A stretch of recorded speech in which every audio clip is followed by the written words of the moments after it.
Haifa पर Iran के missile attack से भारी नुकसान हुआ है। ईरानी अटैक से ऑयल रिफाइनरी में भारी तबाही है।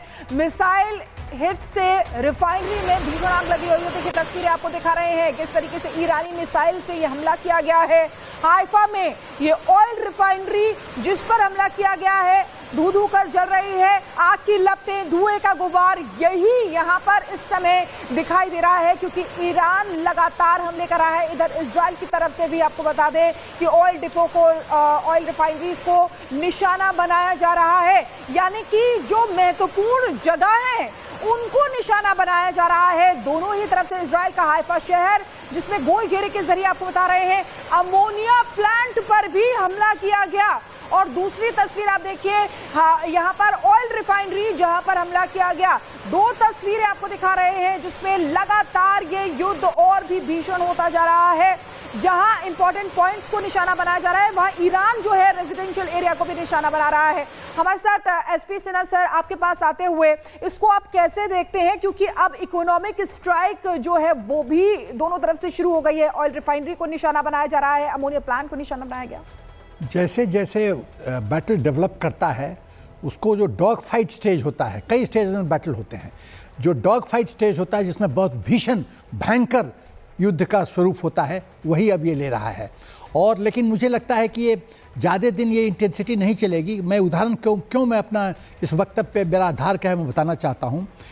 12 जून तक ईरान ने 100 से 200 मिसाइल दागे इजराइल पे, 6 वेव्स में अटैक किया, और उस शनिवार के बाद खाली 2 वेव का इस्तेमाल किया है और 35 से 40 मिसाइल गए हैं। ईरान का एयरफोर्स इतना कमज़ोर है कि वो आकाश में इजराइल के एयरफोर्स को चुनौती नहीं दे सकता। नंबर उसके फेवर में है, इजराइल के फेवर में है। नंबर में गेम में ईरान का एयरक्राफ्ट फाइटर जेट्स कम हैं। प्रोफेशनल कॉम्पिटेंस में ईरान कहीं नहीं स्टैंड करता है इजरायली एयर फाइटर जेट्स के पायलट के सामने। और आप उसके बाद जो एयर डिफेंस है वो मोसाद ने ऑलरेडी ख़त्म कर दिया है इजराइल का। तो लड़ोगे कैसे, चैलेंज कैसे करोगे? उसके पास एक ही विकल्प है, मिसाइल का इस्तेमाल करो और इजराइल को तबाह करो। अब उसमें भी कटौती हुई है। मैं फिर से रिपीट कर रहा हूँ, शनिवार के बाद खाली 2 वेव गया है और 35 से 40 मिसाइल गए हैं। तो जो मिसाइल की जो इन्वेंट्री है ईरान के पास, उसमें घटौती हो रही है और इसीलिए इंटेंसिटी कम हो रहा है। इस तरह से यदि डॉग फाइट चलता रहा तो एक समय आएगा या तो टर्की और मिसाइल इसको दे और यही कहीं से बोरो स्टील करे। और देखिए किस तरीके से इजराइल की तरफ से हमला किया जा रहा है, लेकिन ईरान दहलता हुआ नजर आ रहा है। ये क्यों, हम ग्राफिक्स के जरिए आपको बता दे रहे हैं। देखिए ऑयल डिपो को निशाना बनाया गया है, तेहरान में बनाया गया है, शहरान ऑयल फैसिलिटी को भी निशाना बनाया गया है, वहीं गैस रिफाइनरी बुशहर को भी निशाना बनाया गया है, फर्स्ट जाम गैस प्लांट को भी निशाना बनाया गया है। ये अपडेट तो है। इसके अलावा साउथ पास फील्ड को भी निशाना बनाया गया है। तो वो पहले से मैपिंग करके बैठा है। इन तस्वीरों से यही बात साफ होती है कि पहले से मैप तैयार है और वो देखता है कि यहां रहा मेरा टारगेट और वो कर देता है हमें अटैक। श्याम सर, मुझे 2 चीजों पे इस पे रिएक्शन चाहिए आपका। सबसे पहले तो ये जो कह रहे थे सिन्हा सर कि अब नहीं लगता है कि वो टिक पाएगा, रूस यूक्रेन के जंग के समय भी हम लोग यही कह रहे थे। और दूसरा ये जो टारगेटेड अटैक हो रहे हैं इस पर। पहली बात देखिए, टारगेटेड अटैक को ही पहले बताऊंगा मैं। ये टारगेटेड अटैक इतने प्रिसाइज हैं और इतने सोची समझी नीति के तहत किए गए हैं कि वो ऐसी कोई भी गैस रिफाइनरी को नहीं टारगेट कर रहा जो एक्सपोर्ट कर रहा हो ईरान। अच्छा, तो वो विश्व को नहीं इसमें लाना चाह रहा है, लेकिन ये सारे गैस रिफाइनरी उनके जनता को दिए जा रहे हैं। तो जनता पे इफेक्ट होगा इसका। जो तेहरान से आपने जो कारवा दिखाया है और रेडिएशन लीक हो रही है, वहां से लोग भाग रहे हैं, ये बहुत अच्छे से साइकोलॉजिकल वॉरफेयर, मिलिट्री वॉरफेयर के साथ साथ वो कर रहा है। दूसरी बात, युद्ध की जो स्थिति है उसमें पिछली बार ये 2 दिन के अंदर बंद हो गया था, क्योंकि उस समय इजराइल इस मूड में नहीं था, तैयार नहीं था। उसे एच से निपटना था, निपट के फिर वापस आया है। अब वो कहता है कि यही समय है, सही समय है। तो सही समय में 2 बात कहते हैं नेतन्याहू। पहली बात कि मेरे जान को खतरा है, और अमेरिका कहता है कि वो सेल्फ डिफेंस में लड़ रहा है। इसको हम जानते हैं इस बात को। दूसरी बात वो कहता है कि अब लग रहा था कि इनके जो एटॉमिक बॉम्ब्स बना रहा है, जो कगार पर आ चुके हैं, कुछ बन चुके हैं, ऑपरेशनल डिलीवरी भी हो जाएगी कुछ दिनों में अगर सब कुछ चलता रहा, और ये प्रॉक्सी के हाथों में चला जाएगा, इसलिए हमने अटैक किया है।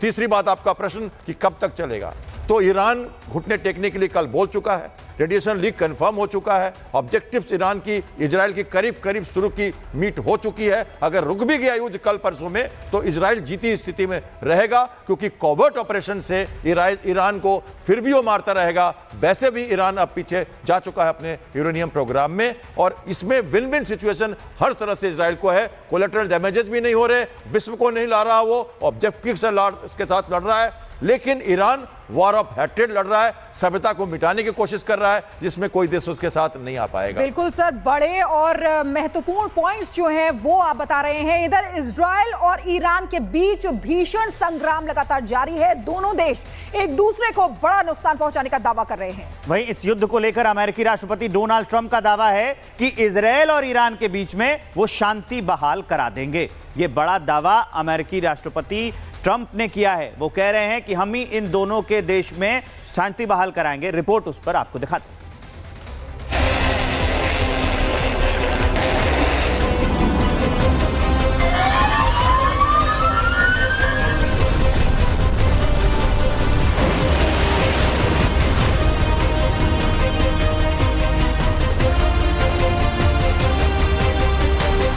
युद्ध से हाहाकार,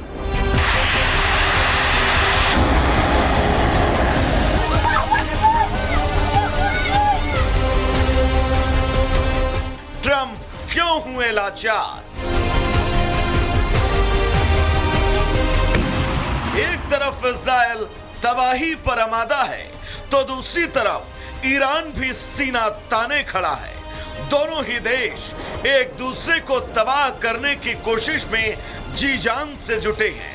ऐसे में पूरी दुनिया की निगाहें अमेरिकी राष्ट्रपति ट्रंप पर हैं, जो ईरान की आंखें दिखाने के बाद अब इजराइल और ईरान के बीच समझौते की बात करते नजर आ रहे हैं। अमेरिका के राष्ट्रपति ट्रंप ने शांति की अपील की है। ट्रंप ने सोशल साइट पर लिखा, ईरान और इजराइल को एक सौदा करना चाहिए और वे सौदा करेंगे ठीक वैसे ही जैसे मैंने भारत और पाकिस्तान को करने के लिए कहा। उस मामले में संयुक्त राज्य के साथ व्यापार का उपयोग करके दो बेहतरीन नेताओं के साथ बातचीत में तर्क, सामंजस्य और विवेक लाया जा सकता है, जो जल्दी से निर्णय लेने और रोकने में सक्षम थे। राष्ट्रपति ट्रंप एक बार फिर मध्यस्थता का राग अलाप रहे हैं। ट्रंप के निशाने पर इस बार इजराइल और ईरान है। उन्होंने इन दोनों देशों से शांति बरतने की अपील और युद्ध रोकने को कहा। हालांकि इस अपील से पहले ही ट्रंप ने ईरान को पूरी ताकत के साथ अमेरिकी सेना के हमले की धमकी दी थी। उन्होंने कहा था कि अगर ईरान ने हमला किया तो अमेरिकी सेनाएं पूरी ताकत के साथ उस पर टूट पड़ेंगी। एक तरफ ट्रंप शांति की अपील कर रहे हैं, दूसरी तरफ युद्ध थमने के संकेत फिलहाल नजर नहीं आ रहे। इजराइल और ईरान एक दूसरे को खत्म करने पर तुले हैं। ईरान इजराइल को जमीन छोड़ने की धमकी दे रहा है। ईरान की सरकार ये मानती है कि इजराइल ने फिलिस्तीन की जमीन पर कब्जा किया है, इसीलिए ईरान ने इजराइल के विनाश की कसम खाई है। वहीं इजराइल अपने अस्तित्व और वर्चस्व के लिए लड़ रहा है। ऐसे में इजराइल ने ईरान पर अब हमलों को तेज कर दिया है। इजरायली हमले में ईरान में हाहाकार है। ईरान की राजधानी रविवार को अचानक धमाकों और तबाही से दहल उठी। इजराइल ने एक के बाद एक टारगेटेड मिसाइल हमलों से शहर के कई अहम हिस्सों को हिलाकर रख दिया। इस बार इजराइल ने ईरान के इंटेलिजेंस मंत्रालय, पुलिस मुख्यालय और रिहायशी इलाकों को निशाना बनाया। खाजे अब्दुल्ला स्ट्रीट पर स्थित खुफिया मंत्रालय की इमारत पर मिसाइलें दागी। नीरू हवाई इलाके में कई इमारतें तबाह कर दी। धमाकों के बाद राजधानी से जनता का पलायन, हाईवे पर लंबा ट्रैफिक, हालात बेहद गंभीर हैं और ईरान इजराइल तनाव एक नए और खतरनाक मोड़ पर है। ऐसे में सवाल खड़ा होता है कि क्या ट्रंप की शांति अपील को ईरान और इजराइल ने खारिज कर दिया है या फिर ट्रंप के दावे ही खोखले हैं?